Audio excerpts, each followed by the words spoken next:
तो ध्यान देना। तो देख रही हो आज हमारा हिंदी का क्या है, पहला क्लास है, ठीक है ना, हिंदी का पहला क्लास और पहला चैप्टर है जो कि है बातचीत। क्या है? बातचीत। वैसे देखने में लग रहा है कैसे, ठीक है ना। तो ध्यान देना हमारा पहला चैप्टर का नाम कौन क्या है? बातचीत।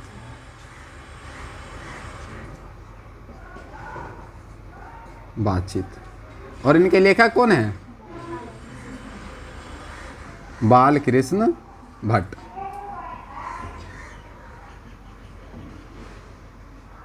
देखो पहला चैप्टर है बातचीत और इनका लेखक है बालकृष्ण भट्ट। तो आज हम इस चैप्टर को शुरू करने से पहले हम देखेंगे कि ये जो बातचीत आता है किसमें आता है? ये गद्य काव्य में आता है। किसमें? गद्य काव्य में आता है। और समझेंगे ये कि अरे सुन रही हो कि लेखक के परिचय के बारे में। किसके बारे में? लेखक के परिचय के बारे में, क्योंकि हर बार लेखक के परिचय से बहुत सारे प्रश्न ऑब्जेक्टिव के रूप में दे दिया जाता है। समझ रहे हो? हाँ। तो लेखक परिचय को देखेंगे और उससे पहले हम समझते हैं कि ये गद्य काव्य क्या होता है, ठीक है ना। गद्य काव्य, तो गद्य काव्य होता क्या है? तो गद्य काव्य एक कविता होता है। क्या होता है? कविता होता है जिसे कहानी के रूप में प्रस्तुत किया जाता है। जिसे किसके रूप में प्रस्तुत किया जाता है? कहानी के रूप में। उसे ही क्या कहेंगे? गद्य काव्य। अब देखो जितने भी तुम कविता देखते हो, जितने भी कविता देखते हो, सुन रहे हो, जितने भी तुम कविता देखते हो सभी चीज़ों को तो कहानी के रूप में व्यक्त नहीं कर सकते हो। कुछ ही ऐसे, या मानो कि बहुत कम ऐसे कविता है जिसे कहानी के रूप में बदल सकते हो ना, तो वही कविता को हम क्या कहेंगे? गद्य काव्य कहेंगे। क्या कहेंगे? गद्य काव्य। तो यही परिभाषा सबसे पहले दिए हैं, क्योंकि हमें गद्य काव्य शुरू करना है तो गद्य काव्य क्या होता है इसे जानना क्या है? बेहद ज़रूरी है। तो ध्यान से देखना, गद्य काव्य को परिभाषित कर दिए हैं, एक ऐसी कविता जिसे कहानी के रूप में लिखा जाए उसे क्या कहेंगे? गद्य काव्य कहेंगे। समझ गए हो? अब हम बात करते हैं लेखक परिचय पर। किस पर? लेखक परिचय। बातचीत है ना, बातचीत का पूरा एक्सप्लेनेशन, बातचीत क्यों ज़रूरी है, बातचीत के कारण हम किन किन समस्याओं से मुक्त हो सकते हैं, लोगों की प्रवृत्तियों को जान सकते हैं, अपने विचारों को साझा कर सकते हैं, अपनी आवश्यकताओं को पूर्ति कर सकते हैं। हम लोगों की बात सुनकर दुखी भी हो जाते हैं और खुश भी हो जाते हैं ना। इन सभी बातों पर हमने बात कर लिया था ना। हाँ। अब हम देखते हैं लेखक परिचय। क्या देखते हैं? लेखक परिचय। तो लेखक कौन है? बालकृष्ण भट्ट। तो हमें जानना है बालकृष्ण भट्ट के बारे में, ठीक? समझ रहे हो ना? हाँ। अब शुरू करोगे कहाँ से? जन्म से लेकर कहाँ तक आओगे? उनकी मृत्यु तक। कहाँ तक? मृत्यु तक आओ ना। चलो ध्यान देना। तो सबसे पहले देखो, गद्य काव्य के प्रारंभ का श्रेय किसे जाता है? बालकृष्ण भट्ट को ही जाता है। किससे जाता है? पूछता है ऑब्जेक्टिव के लिए, ये सभी इंपॉर्टेंट है। सुन रहे हो? गद्य काव्य के लिए, गद्य काव्य को प्रारंभ करने का श्रेय किसे जाता है? बालकृष्ण भट्ट को जाता है, जो अपने समय के सर्वश्रेष्ठ निबंधकार थे, निबंध लिखने वाले थे। समझ गए हो? हाँ। अब ये देखो, बालकृष्ण भट्ट जो हैं वो आधुनिक आलोचना के प्रवर्तक भी रहे हैं। आधुनिक आलोचना के प्रवर्तक रहे हैं। इसके बारे में हम बाद में क्या करते हैं? विचार करेंगे, ठीक? सुन गए हो कि आखिर आलोचना का मतलब क्या है, ठीक? प्रवर्तक मतलब ये तो हुआ कि उसे लाए, ठीक? चलो विचार। बालकृष्ण भट्ट का विचार क्या था? बालकृष्ण भट्ट ने किन किन बातों पर, किन किन विषय पर अपना विचार प्रस्तुत किए, यानी कि अपने बातें कहे, ठीक है ना? अपनी बातें कहे। सुन रहे हो? तो देखो, बालकृष्ण भट्ट ने साहित्य के क्षेत्र में, यानी साहित्यिक, सामाजिक, राजनीतिक, धार्मिक, दार्शनिक और नैतिकता के क्षेत्रों में अपना क्या किए? विचार प्रस्तुत किया, अपनी बातों को रखे, ठीक है ना? साहित्यिक में, सामाजिक में, यानी समाज में जो लोग रहते हैं, समाज की संरचनाएं जो है उन सभी पर अपना क्या किए, विचार प्रस्तुत किए। समाज में लोगों को किस तरह से रहना चाहिए बेहतर तरीके से, कब समाज विकसित होता है, कब समाज मूर्ख रह जाता है, कब समाज के सभी लोग सफल हो पाते हैं, कब समाज के सभी लोग सफल नहीं हो पाते हैं, इन सभी विचारों पर कौन अपने बातों को रखे हैं, बालकृष्ण भट्ट। राजनीतिक के क्षेत्र में भी अपना विचार प्रस्तुत किए। अब पॉलिटिक्स एक बहुत बड़ा क्या है, क्षेत्र है, क्या है, बहुत बड़ा क्षेत्र है। अब देखते हो हर एक चीज़ों में पॉलिटिक्स तुम्हें देखने के लिए मिलेगा, हर एक क्षेत्रों में कोई भी काम कर लो पॉलिटिक्स उसमें देखने के लिए मिल ही जाएगा, समझ गए हो। धार्मिक क्षेत्र में भी बोले, दार्शनिक क्षेत्र में, और नैतिकता यानी कि मानवता जो होता है इनके क्षेत्र में भी बोले, अपनी बातों को प्रस्तुत किए। तो पॉलिटिक्स पर तुम थोड़ा सा गौर फरमाना। पॉलिटिक्स इतना खतरनाक चीज़ें हैं ना कि तुम सोच नहीं सकते हो। पॉलिटिशियन तो कुछ जल्दी करना चाहेगा नहीं, करना नहीं चाहता। बहुत कम ही ऐसे पॉलिटिशियन होता है जो अच्छा से काम कर पाता है, बहुत कम है ना। है कुछ पॉलिटिशियन जो अच्छे से काम करता है, अपने कर्तव्यों को अच्छा से निर्वाह करता है, लेकिन अधिकांश तुमको ऐसे पॉलिटिशियन मिलेगा जो घूसखोर होगा, चोर डकैत होगा। सुने, हाँ ये है।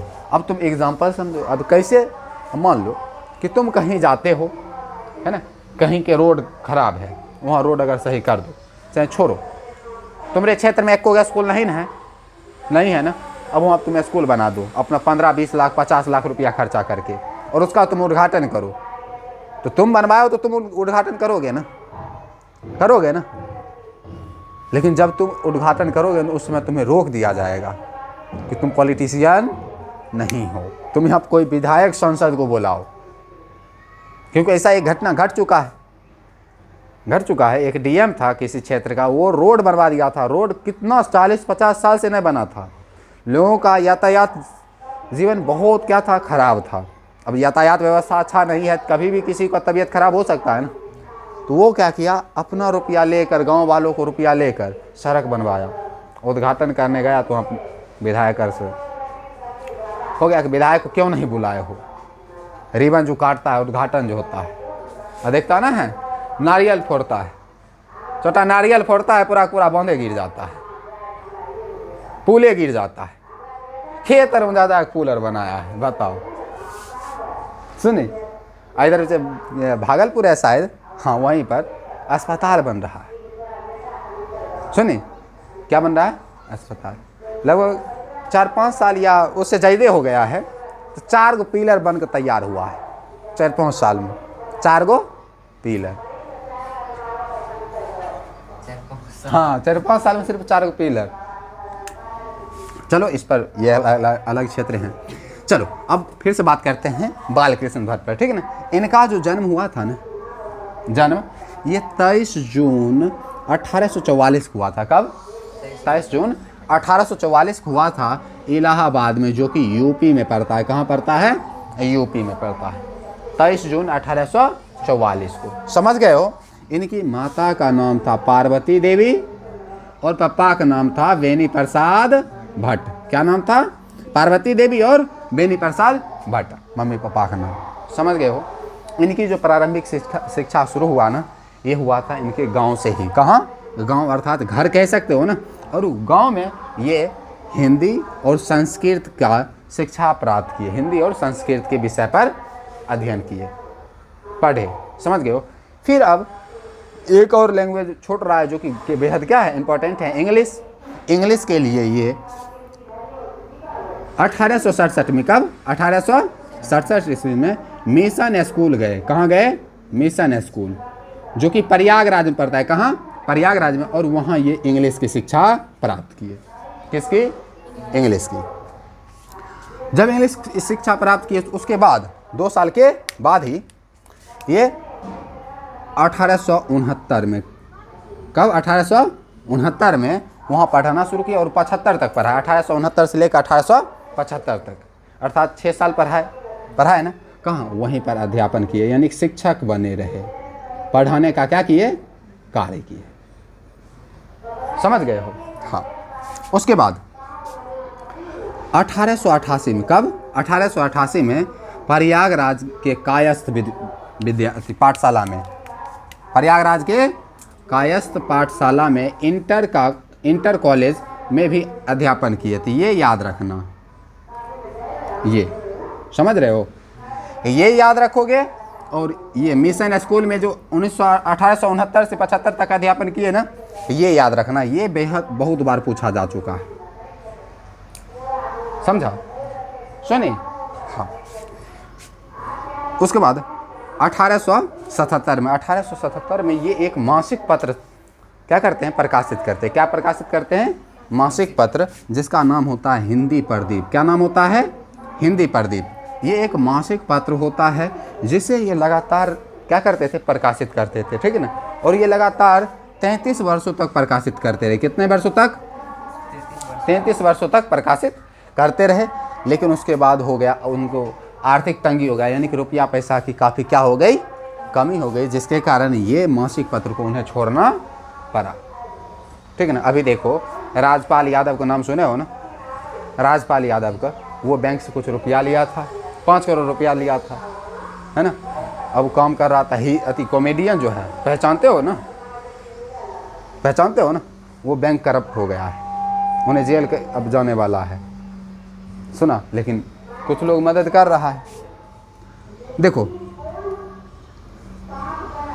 ये जितने भी निबंध लिखे थे ना, निबंध ऐसे नीचे लिखे हैं, इनके अलग कई निबंध लिखे, उन सभी नियमों का संग्रह कहलाता है इन्हें निबंधावली। क्या कहलाता है?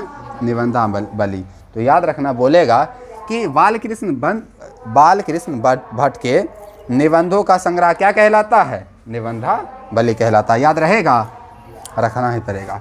अब इनके द्वारा प्रकाशित किए गए कुछ पुस्तकें, कुछ उपन्यास, कुछ नाटक, निबंध पर विचार करते हैं, ठीक है ना। निबंध देखोगे ना तो आ जाता है भट्ट की निबंध माला। क्या आ जाता है? भट्ट की निबंध माला। फिर साहित्य सुमन, साहित्य सुमन, ये दो क्या है, निबंध है। किनका? बालकृष्ण भट्ट का। फिर उपन्यास भी लिखे, नॉवेल, उसमें है नूतन ब्रह्मचारी। पहला कौन सा है? नूतन ब्रह्मचारी। पूछा जाता है, जो इंपॉर्टेंट है बस उसी को लिखे हैं, ठीक है ना। 100 अजान एक सुजान, 100 अजान एक सुजान। गुप्त बैरी, कई बार पूछा गया है, गुप्त बैरी किसकी रचना है, किसकी उपन्यास है, ठीक है ना। 100 अजान एक सुजान किसकी रचना है? बालकृष्ण भट्ट की, ये पूछता है। फिर देखो, इनके द्वारा लिखा गया कुछ नाटक, शिक्षादान, मेघनाथ वध, एक रोगी और एक वैद्य, पद्मावती बाल विवाह, ये इनकी क्या है, प्रमुख नाटक है। क्या है? प्रमुख नाटक। क्या यहाँ तक क्लियर हो? यहाँ तक क्लियर हो ना। और ये था लेखक परिचय। क्या था? लेखक परिचय। बाकी पहला लेक्चर जो है वो किस पर है? बातचीत का फुल एक्सप्लेनेशन किया गया है। क्या किया गया है? एक्सप्लेनेशन। और वो लगभग 20 मिनट 19 मिनट का है ना, 19 मिनट का है। अगर देखना चाहो तो आसानी से देख सकते हो ना, कभी भी, कहीं भी, कभी भी, ठीक है ना, आसानी से देख सकते हो। हाँ, उसमें कुछ बातें छूट गई थी। बात यह है कि एक होता है प्रहसन। क्या होता है? प्रहसन। ये क्या होता है? तो प्रहसन जो होता है ना, ये एक नाटक होता है। क्या होता है? हाँ, नाटक ही कह दो। क्या होता है? नाटक। या तुम कह दो इसे कहानी। क्या कह दो? कहानी कह दो, ठीक है ना। अब कहानी को नाटक के रूप में प्रस्तुत किया जाता है। किसके रूप में? नाटक के रूप में प्रस्तुत किया जाता है। अब नाटक के रूप में जब प्रस्तुत किया जाता है ना, तो इस नाटक में हास्य रस मतलब समझते हो ना, हंसाने वाले शब्दों, ऐसे शब्दों का प्रयोग किया जाएगा, ऐसे एक्टिंग किया जाएगा कि आगे वाले हंसते हंसते लोटपोट हो जाए। समझी? हम कुछ समय पहले ये तुमको बोले हैं, है ना, कुछ वो बोल देगा, है ना, जल्दी जल्दी इधर उधर भागने लगेगा। अब देखोगे कि अचानक भाग रहा है तो तुम्हें डर तो लगेगा ना। कोई मोच ऐसे से ऐसे कर लेगा, मोच यहाँ से निकाल कर, जैसे ये मार्कर है, यहाँ से मार्कर मोच बनाते बनाते हम पूरा आँख तक लेकर ऐसे करके चल गए। अब ऐसे किसी का मोच रहता है, लेकिन लोग उसे देखेगा तो क्या कहेगा, हंसेगा ना, तो वो होता है, ठीक है ना। तो वैसे हास्य रस की क्या होती है, प्रधानता होती है। क्या होती है, प्रधानता होती है, जिसे देखकर लोग खूब मस्ती करते हैं, खूब एंजॉय करते हैं, ठीक है ना। कुछ अटपटा चीज़ों का भी प्रयोग करते हैं, है ना। कोई गिर गया, उसके शरीर पर सब गिर गया, तो मतलब वो सभी चीज़ें करता है, वो सभी चीज़ें करता है जिससे लोग हंसे, जिससे लोग हंसे, तो वही होता है प्रहसन। समझ गए हो, हटा दो हसन, हसन मतलब हंसना, समझ गए हो ना। तो ये था पूरा लेखक का परिचय। शेष क्वेश्चन आंसर तुम सब करवा दिया जाएगा, समझ गए हो ना।